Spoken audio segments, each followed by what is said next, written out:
네, 오늘 정치권엔 어떤 이슈들이 있는지 김용남 전 국민의힘 의원, 조현삼 변호사 두 분과 함께 집중 분석해 보도록 하겠습니다. 두 분 어서 오시죠.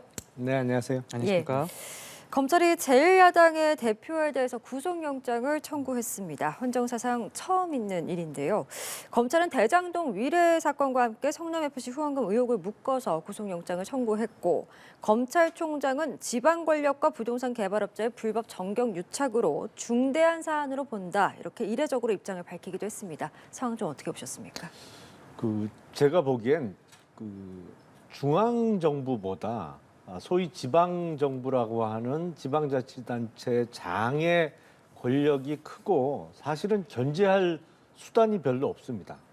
중앙 정부 같으면 국회도 있고 지금과 같은 여소야대 상황에서는 뭐 말할 나위도 없고요. 그리고 온갖 언론의 집중을 받기 때문에 중앙 정부의 어떤 행위나 일거수일투족은 보고 있는 눈이 많은데 이 지방 권력만 해도 일단 지방 의회가 견제 기능이 좀 약하고요. 그리고 지방 언론사도 대부분 열악한 재정 때문에 뭐 그게 어떤 언론 기관이라도 지방 정부의 사실상의 어떤 구매 내지는 지원에 의존하는 경우가 많아서 견제 기능이 대단히 약한데 이번 성남시에서 벌어졌던 대장동 사건 등과 같은 것이 전형적으로 지방 권력과 이 개발업자, 이른바 토착 비리 성격이 가장 강하지 않나 이렇게 보고요.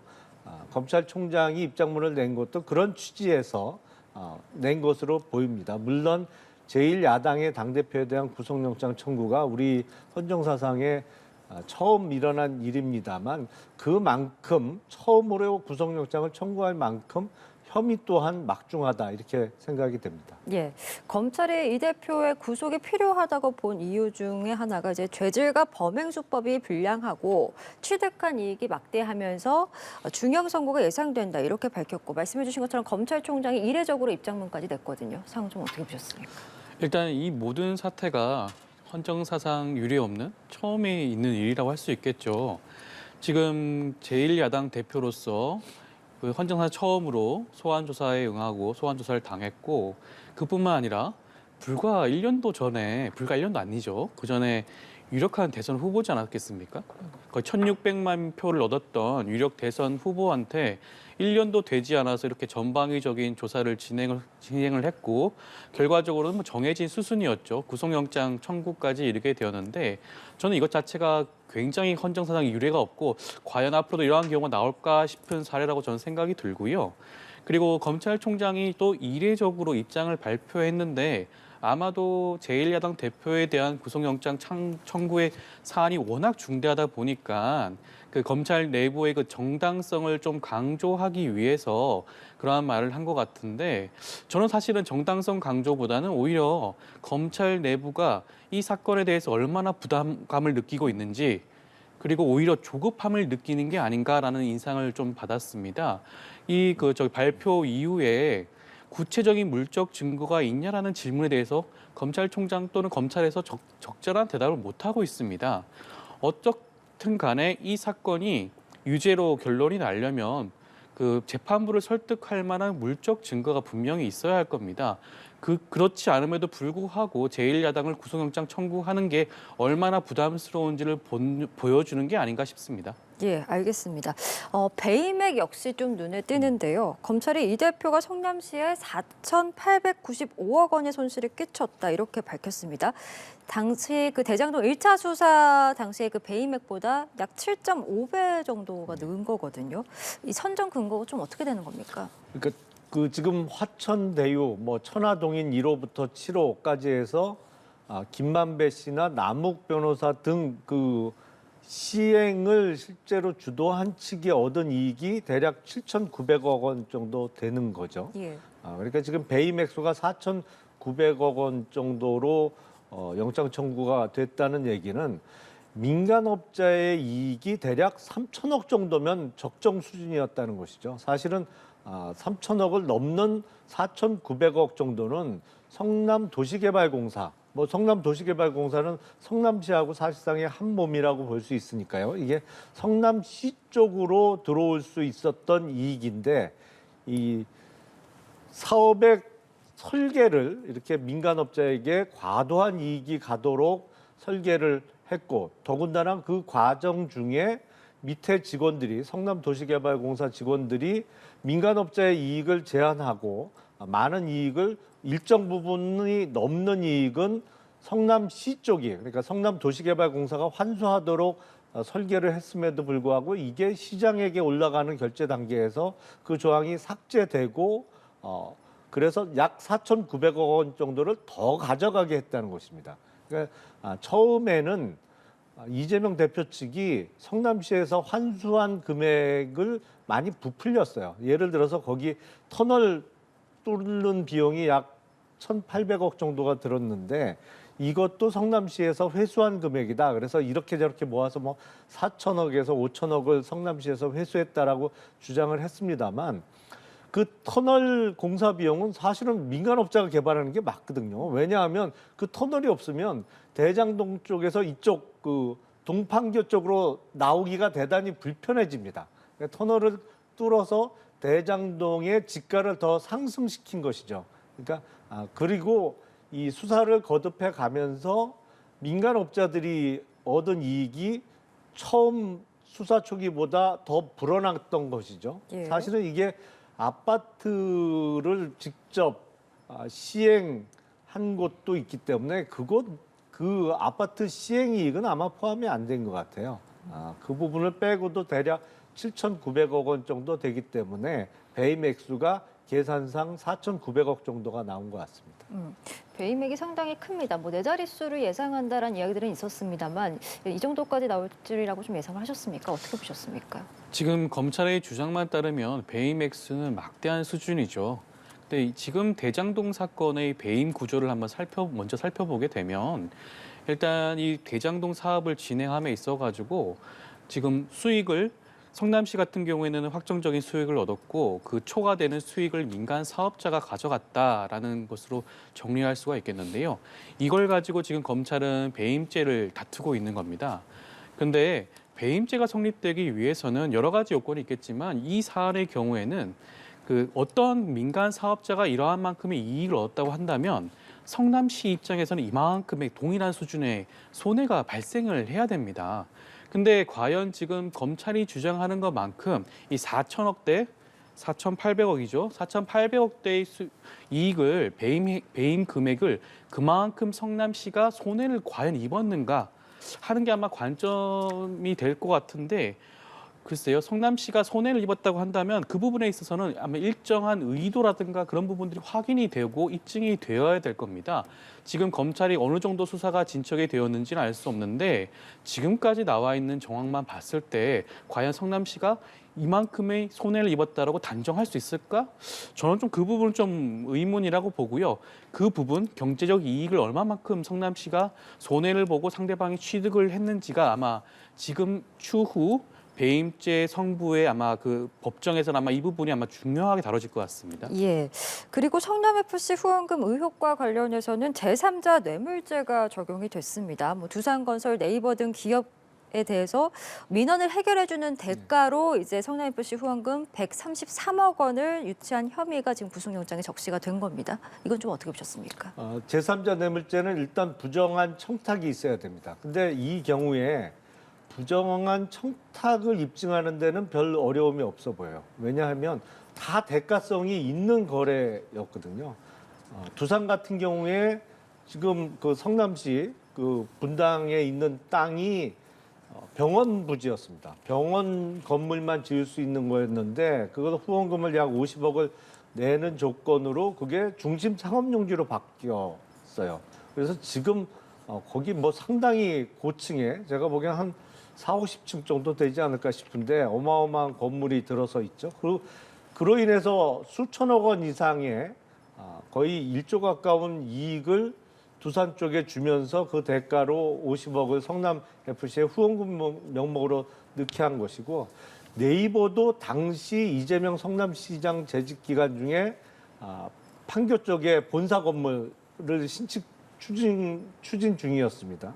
그 차병원도 역시 이것도 토지 용도 변경과 관련된 것인데요. 그게 보건소 부지하고 경찰서 부지에 차병원을 지을 수 있도록 바꿔주면서 제 기억에 한 40억 정도 차병원에서 받은 것으로 보이는데 그래서 부정한 청탁에 대한 대가 관계가 어느 정도는 입증이 돼 있는 것으로 보입니다. 그래서 이 부분 제3자 뇌물 부분은 재판 과정에서 물론 다퉈지겠습니다만 예.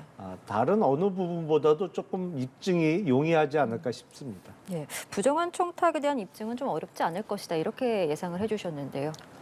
저는 좀 다르게 생각을 하는데요. 일단 뇌물죄의 경우에는 직무 관련성만 인정이 된다고 하면 쉽게 인정이 될 수가 있습니다. 우리 법이 그렇게 정하고 있으니까요.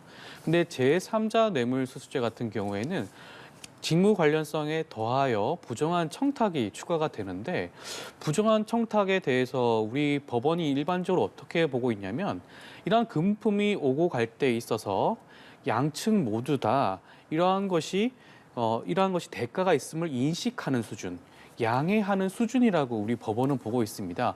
그 부분에 대해서 아마 법정에서 아마 성부가 갈릴 것 같긴 한데 지금 같은 경우에는 보면 제3자 뇌물을 받았다라고 하는 주체가 성남FC이지 않겠습니까? 성남FC는 시민구단이죠.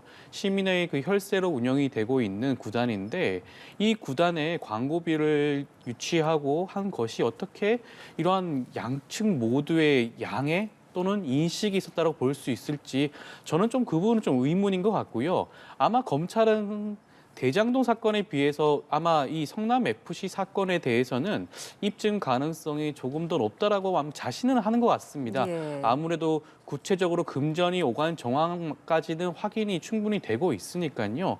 그렇지만 그 부정한 청탁 부분을 과연 입증할 수 있을지 그거는 뭐 검찰의 몫으로 남아 있겠죠. 예, 지금까지의 상황을 정리해 본다면 제1야당 대표에 대한 구속영장이 청구가 됐고 그 영장에는 모두 5개의 혐의가 적혀 있는 것으로 확인이 되고 있습니다. 자, 이런 가운데서 이재명 대표가 입장을 밝혔습니다. 희대 사건으로 역사에 기록이 될 것이다. 이렇게 강하게 검찰의 이 영장 청구에 대해서 비판을 하면서 검사 독재 정권의 헌정질서 파괴에 의연하게 맞서겠다. 이렇게 또 입장을 밝혔습니다. 이재명 대표의 이 입장 어떻게 좀 들으셨어요? 뭐 앞부분은 틀림없이 맞는 얘기 같습니다. 시대의 사건이죠. 사실은 일개 지방자치단체의 장으로서 이 정도 범죄 사실이 나오기가 어렵거든요. 지금 배임 액수만 해도 4,900억 원 정도 되고 제3자 뇌물 액수도 지금 130억 원이 넘습니다만 뭐 대장동과 관련한 또 성남FC가 됐던 위례신대시를 포함해서 이재명 당시 성남시장 시절에 벌어졌던 사건은 시대의 사건인 건 틀림없습니다. 근데 이게 과연 정적 죽이기냐? 근데 그 빌미를 제공한 건 틀림없어 보이거든요. 왜냐하면 어느 지방자치단체도 이런 식의 사업을 운영한 데는 찾기가 어려워요. 그래서 이게 순수하게 어떤 정적 제고용으로 만들어진 사건이냐? 근데 대장동 사건도 기억을 되돌려 보면 대부분의 지금 논의되고 있는 범죄 혐의가 민주당 당내 경선 과정에서 나왔던 얘기거든요. 그래서 이 지금의 집권 세력 쪽에서 만들어낸 사건이라고 보기는 좀 어려운 거 아닌가. 근데 이재명 대표의 입장에서는 지금 제1야당의 대표고 정치를 하는 분으로서는 뭐 계속 이와 비슷한 레토릭을 반복하지 않을까. 아마 재판 과정에서도 같은 얘기가 반복될 것 같습니다. 예, 국가 권력을 정적 제거에 활용하고 있다 이렇게 강하게 비판을 했습니다. 오늘 이재명 대표의 발언 좀 어떻게 들으셨습니까? 이재명 대표가 그 전 검찰 출석할 때 했던 메시지보다 저는 오히려 더 강한 느낌을 받았습니다. 검찰권 사유화를 선포했다라는 식으로 말씀을 하셨는데 어찌됐건 지금 검찰이 수사하고 조사하고 있는 대장동 사건을 두고만 본다면 양측의 입장이 첨예하게 대립하고 있습니다. 지금 검찰의 경우에는 4천억이 넘는 배임 행위가 있다고 주장을 하게 되는데 그거는 좀 달리 볼 여지가 충분히 있는 거예요. 지금 그 검찰이 인정하지 않고 있는 성남시의 이익 부분들이 있습니다. 터널 문제도 마찬가지고요. 그다음에 제1공단 공원화 부분도 마찬가지겠죠. 그런 부분들은 만약에 그 대장동 쪽에서 민간 사업자가 그런 부분들을 해결해 주지 않았다고 한다면 분명히 성남 시민의 세금으로 할 수밖에 없는 사안들이었습니다. 물론 거기에 대해서 어떠한 정치적인 이익을 얻은 게 아닌가라는 게 검찰의 시각이긴 하죠. 그런데 그렇다고 해서 성남시의 그 세금을 줄이는데 영향을 주지 않았다라고 단정할 수는 없을 것입니다. 이러한 논쟁적인 문제가 충분히 있음에도 불구하고 지금 검찰은 사실 어떻게 보면 그 대장동 일당의 그 번복된 진술입니다. 사실상 처음과는 다른 진술이죠. 그리고 주범이라고 할 수 있는 김만배의 경우에는 이러한 진술을 하고 있지는 않습니다. 그럼에도 불구하고 번복된 진술을 근거로 해서 물적 증거 없이 이러한 혐의를 적용을 하고 결과적으로는 헌정사상 처음이죠. 제1야당 대표에 예. 대한 구속영장 청구에 이르렀다는 것에 대한 그러한 심정을 아마 이런 식으로 보여준 게 아닌가 싶습니다. 그렇다면 이 구속영장 청구를 받아든 여야의 반응은 어땠을까요? 관련 발언들 듣고 저희는 계속해서 이어가도록 하겠습니다. 오늘 그 청구의 요지를 보면 전혀 새로울 것도 없는 이미 자기들이 기정사실하고 깨맞추려고 했던 그 이상도 그 이하도 아닙니다. 오로지 야당 대표를 정적으로 제거하려고 하는 것, 그 목적에 충실한 정권의 하수인으로밖에 확인되지 않습니다. 체포동의안이 송부되면 국회법 절차에 따라서 또 국회의원 윤리 강령에 따라서 양심껏 국회의원들이 표결에 임해야 된다고 생각합니다. 예, 오늘 민주당 오후에 긴급회의를 소집해서 전대미문의 폭거다, 윤석열 검찰과의 전쟁이라고 강조를 했습니다. 사법 리스크가 좀 현실화된 상황인 만큼 민주당에서 앞으로 어떻게 대응을 할 것인가, 좀 어떻게 예상을 하시는지 궁금합니다. 우선 저는 사법 리스크라는 단어도 어떻게 보면 그 검찰과 여당 측에서 만든 단어이지 않나 싶을 정도이긴 한데, 사법 리스크는 지금 검찰의 일방적인 주장으로 진행되고 있는 수사가 진행되고 있는 부분에 대한 것입니다. 우선은 그렇다고 말씀을 드릴 수 있고요. 민주당 입장에서는 어찌됐건 제1야당 대표에 대해서 구속영장 청구가 되었으니까 거기에 대해서 대응을 할 수밖에 없겠죠. 그렇다고 하더라도 이것을 체포 동의안에 대해서 부결, 당론을 정한다거나 그런 거는 아마 굉장히 부담스러울 겁니다. 예. 우리 국회법에 따르면 인사에 관한 투표는 무기명 비밀 투표로 하게 되어 있습니다.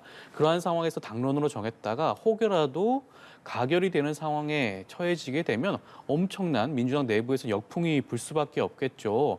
그렇게 되면 추후에 전국의 현황에 있어서 제대로 된 대응을 할 수가 없는 그런 동력을 상실할 수밖에 없을 겁니다. 그래서 그 체포 동의안에 대해서는 아무래도 당론으로 정할 수는 없지만 부결로 가는 단일 대우를 기대할 수밖에 없는 상황이 아닐까 싶습니다. 예, 체포동의안이 당론으로 채택될 가능성은 좀 적지 않겠느냐 이렇게 예상을 해주셨는데, 이제 말씀해주신 것처럼 공이 국회로 넘어온 만큼 이제 표결이 굉장히 중요한 상황이 됐는데, 지금 민주당이 과반 이상의 의석을 가진 만큼 국회 문턱을 이 체포동의안이 넘지 못할 것이라는 전망이 많이 나옵니다만, 민주당 일부 의원들의 이탈표가 나올 가능성도 있는 거 아니겠습니까? 앞으로 상황들 좀 어떻게 예상하십니까? 앞서 말씀 주신 대로 이거는 비밀 투표거든요. 누가 동의에 찍었는지 부에 찍었는지 알 방법은 없어요. 근데 사실상 표단속은 좀 하려고 하겠죠. 민주당 지도부 내에서 명색이 당대표인데 지금 체포동의안이 통과된다고 하면 민주당은 사실상 이렇게 좀 둘로 쪼개지는 게 확인이 되는 거잖아요.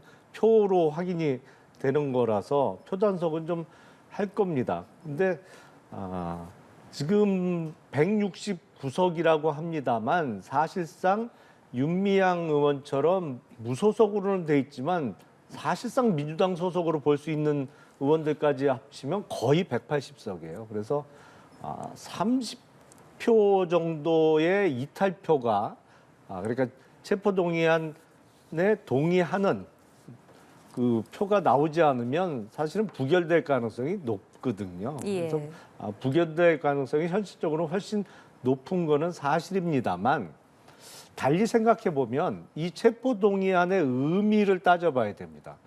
이게 국회에서 통과된다는 의미는 이 사람을 구속해라 아니면 구속해도 좋다는 의미는 전혀 아닙니다. 사실은 검찰에서 구속영장을 청구하면 법원에서 영장 발부 여부에 대한 재판이 열리죠.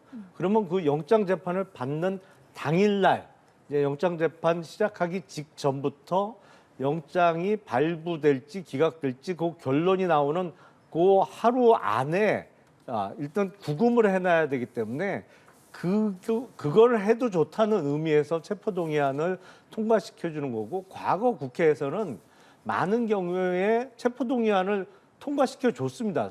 국회의원들이. 예. 근데 최근에 들어서는 노웅래 의원부터 시작해갖고 이제 민주당 의원들이 거의 전적으로 다 부결적으로 표를 던지고 있습니다만, 지금 이재명 대표나 민주당의 주장대로 정말로 결백하다. 그리고 이재명 대표가 범죄를 저질렀다는 증거가 없다. 말대로 정말 입증을 할 물적 증거가 없다고 하면 그 영장 발부 여부에 대한 판단을 법원에게 맡기는 것이 본인들의 주장과도 부합하고 합리적인 것이 아닌가 싶습니다. 그런데 그런 생각들은 안 할 것 같아요. 부결 가능성이 현실적으로 높다고 봐야겠죠. 알겠습니다. 저희는 국민의힘 전당대회 이야기도 좀 해보도록 하겠습니다. 어제 당대표 후보들의 첫 TV 토론회가 있었는데 수도권 당대표론과 윤심 논란을 두고 후보들 간에 굉장히 치열한 공방이 이어졌습니다. 글쎄요, 이번 토론 좀 어떻게 보셨는지 먼저 좀 듣겠습니다.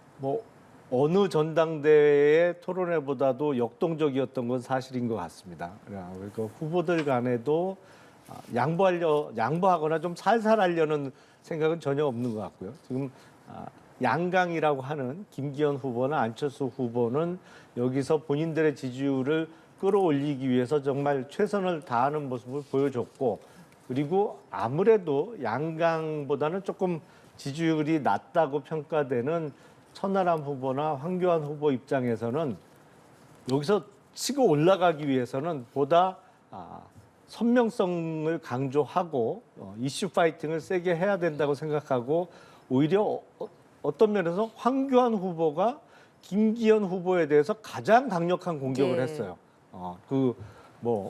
땅과 관련한 부동산의 집가 상승과 관련한 가장 매서운 공격을 했기 때문에 앞으로 제 기억에 TV 토론이 3번인가 더 남아 있거든요. 예. 점점 이제 흥미진진해질 것 같습니다. 예, 어떻게 좀 보셨어요? 우선 지금 국민의 입장에서는 여당이 되고 난 다음에 처음으로 이루어지는 전대 아니겠습니까? 전대라고 하면 어떻게 보면 축제 분위기에서 전대를 끌어갈 수 있었는데, 사실 지금까지 이전에는 좀 혼탁한 모습이 좀 보였었죠. 심지어 색깔론까지 거론될 정도의 그런 말이 나왔고, 윤시민이 아니면 대통령실에서 아무 말도 하지 않으면 아무 일도 일어나지 않는다라든가 그런 식의 언급까지 나올 정도로 어떻게 보면 그 여당의 첫 전대 분위기, 흥행을 올릴 수 있는 분위기를 오히려 찬물을 끼얹는 분위기가 아닌가라는 생각이 좀 들었었는데, 말씀하신 것처럼 첫 번째 토론회에서는 각자 4명의 후보가 자신의 입장을 좀 선명하게 드러낸 게 아닌가, 분명한 입장 차이를 보여준 것 같습니다.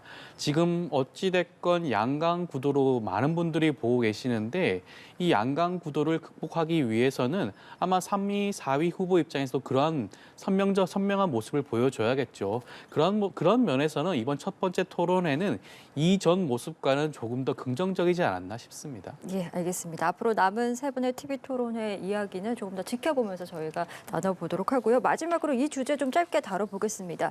검찰이 항상혁 방통위원장의 집무실을 압수수색했습니다. 지금 방통위원회 TV조선 재승인 관련 의혹과 관련해서 검찰이 수사를 중인데, 방통위원장이 지금 이 실이 압수수색에 포함이 된 게 이번이 처음 아니겠습니까? 예. 이미 그 TV조선 재승인과 관련해서는 방통위의 국장과 과장은 구속이 되어 있죠.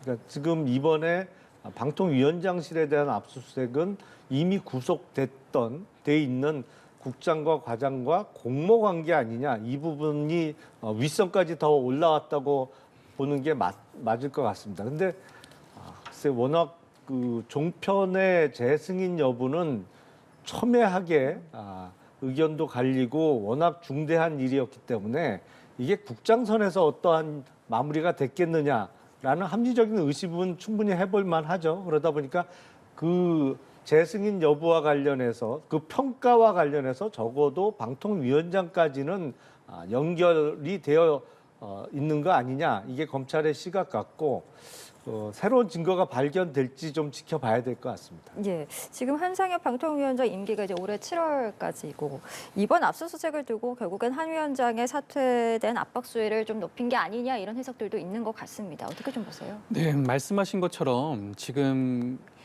야당 입장에서는 그런 의혹을 충분히 제기할 수 있는 상황이라고 할 수 있습니다. 물론 지금 한상혁 방통위원장이 혐의가 있고 그 죄가 있다고 한다면 형사적인 처벌을 받는 게 당연하겠죠. 이미 국장과 과장급 직원이 이미 구속이 된 상황이기 때문에 일정 부분 검찰 입장에서는 자신감을 가지고 있긴 할 것 같은데, 그렇지만 그 의도를 좀 봐야 될 것 같습니다. 지금 그 민주당 입장에서는 야당 타락, 정치, 검찰 이런 말들이 나오고 있지 않습니까? 그런데 지금 한상혁 위원장 같은 경우에는 전 정부에서 임명한 위원장이었고 임기를 모두 채우겠다라고 해서 어떻게 보면 낙인이 찍혀 있는 상태입니다. 그런 상황에서 압수수색과 함께 적극적인 수사가 들어가고 있는 것이고요.